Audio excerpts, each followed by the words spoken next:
este caso el balotaje que se celebró ayer en el Uruguay, con un final bastante reñido, habrá que esperar un poquitito más. Vamos a hablar de esto y por supuesto vamos a preguntarle a nuestro colega Santiago Sánchez, con quien hablamos el viernes pasado. Santiago, ¿cómo te va? Muy buenos días. ¿Cómo estás, Javier? Buenos días. Bien, bueno, el final, no digo cabeza a cabeza, pero más o menos, ¿no?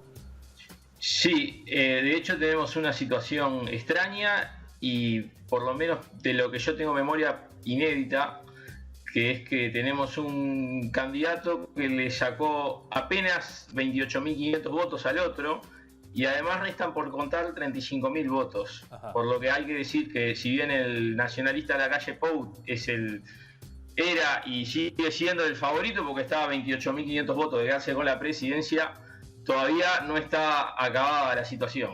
Claro. ¿Y qué puede pasar? ¿Qué crees? Porque lo que estábamos, por lo menos sabiendo desde aquí, no sé si vos correginos, que entre el jueves y el viernes recién van a saber quién es el ganador.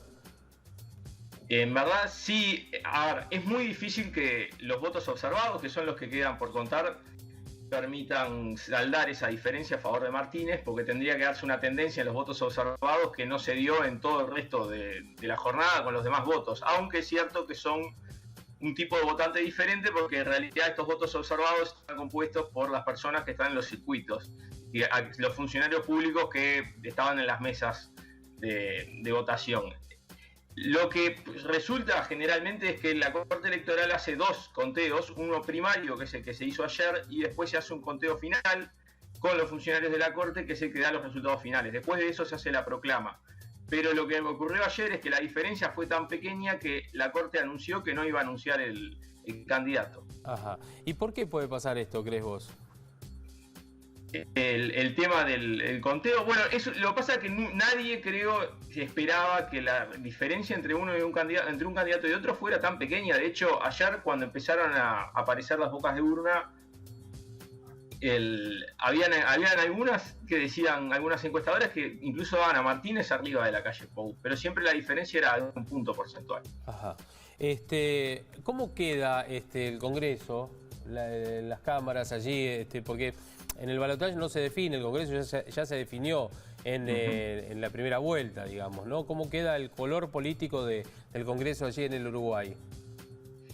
Bueno, ni el partido de Lacalle Pou ni el partido Martínez tenían una mayoría parlamentaria. Ajá. En ninguna de las dos cámaras. Sí es cierto que Lacalle Pou empezó a trabajar un acuerdo con el resto de los partidos que ahora son de oposición, y ahí ha construido, ahí sí, una suerte de mayoría parlamentaria en base a un acuerdo común y a unos puntos de gobierno muy generales que, bueno, habrá que ver de qué forma puede sostenerse eso, pero sí había construido cierta mayoría parlamentaria, esos efectos con otros aliados. Y viste que nosotros acá estamos hablando de, bueno, cuáles son los próximos desafíos, los primeros desafíos del gobierno que va a entrar.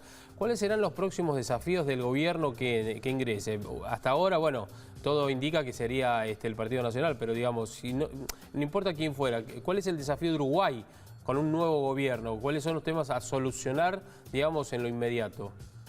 Bueno, te planteo dos que son algunos de los que se han hablado en campaña. Uno es el tema de la seguridad.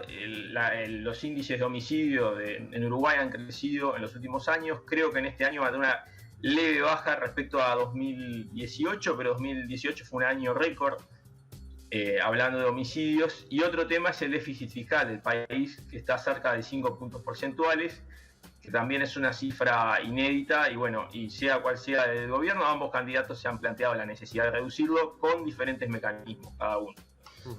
¿Cuánto es la inflación anual allí en Uruguay, Santiago?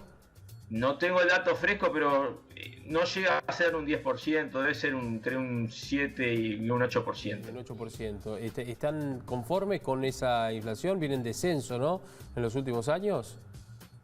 Sí, a veces hay elementos que lo llevan al descenso y otros que no. La suba del dólar, claro, si bien no es como la de Argentina, en este año ha tenido una suba importante del dólar, y eso en verdad siempre empuja la inflación. El dato de inflación no genera tanta protesta o tanta disconformidad como otros datos de la economía, como puede ser el desempleo, que ha subido bastante. Claro. Esa es una de las grandes preocupaciones también. Bueno, entonces de acá al jueves viernes sabrán ustedes primero, obviamente, quién es el nuevo presidente, pero todo se encaminaría a la calle Pou, ¿no? Sí, claro, lo que sorprende acá es el resultado y se dio una cosa bastante inédita ayer, que es también que el aparente perdedor, que era el Frente Amplio, festejó más, te diría, que los militantes del Partido Nacional por cómo se dio el contexto de la situación. Sí, exactamente, es bastante eufórico en este caso Martínez, ¿no? Siempre Sí. se ha mostrado así, enérgico, eufórico y demás. Sí, este caso sorprendió también un poco. Bien. Y la última que te pregunto, ¿hay alguna estimación respecto, no digo en cantidad, ni valores, ni nada por el estilo, pero digamos, por la situación argentina y el turismo allí en el Uruguay de los argentinos? ¿Ven con pesimismo la próxima temporada? ¿Todo lo contrario? ¿Qué se está rumoreando por allí? Bueno, lo primero que te tengo que comentar es que la temporada de este año, o sea, el verano de 2019, fue bastante mala en relación a lo que venía siendo la anterior. Y bueno, y por ahí se espera que de repente más no puede caer de lo que fue el año pasado. Pero no hay hay mucha incertidumbre con eso, se están tratando de generar muchos beneficios, sobre todo para los turistas argentinos, con descuentos en las compras por tarjeta de crédito, con devolución del IVA, y bueno, hay una serie de medidas como para incentivar de que es posible venir sin estar comprando dólares. Claro, exactamente. Bueno, Santiago, te mandamos un abrazo grande, gracias. ¿Hincha de qué cuadro sos vos? De Peñarol. Peñarol. El otro día empataron, ¿no?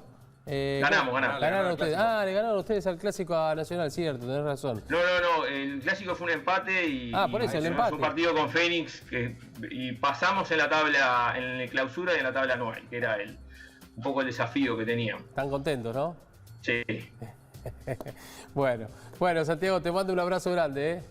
Bueno, un abrazo para vos. Gracias, Santiago Sánchez, periodista del periódico La Diaria, allí en el Uruguay, con el cual hemos hablado respecto de estas elecciones, que también, mirá vos, como allí hasta el viernes se hablaba de que era casi un triunfo asegurado por parte de la calle Pou, ¿sí? Que es la oposición al oficialismo allí en el Uruguay. Sin embargo, hay una paridad, pero ahora los votos, es lo mismo que pasa acá, se cuentan los votos recurridos, aquellos que hay alguna duda por algo o que, digamos, fueron de alguna manera observados por alguno de los fiscales, entonces van y se votan, no es que se cuenta todo otra vez, no, es eso, todo indica que la calle Pou será el próximo presidente, pero así lo mencionan muchos de los periódicos.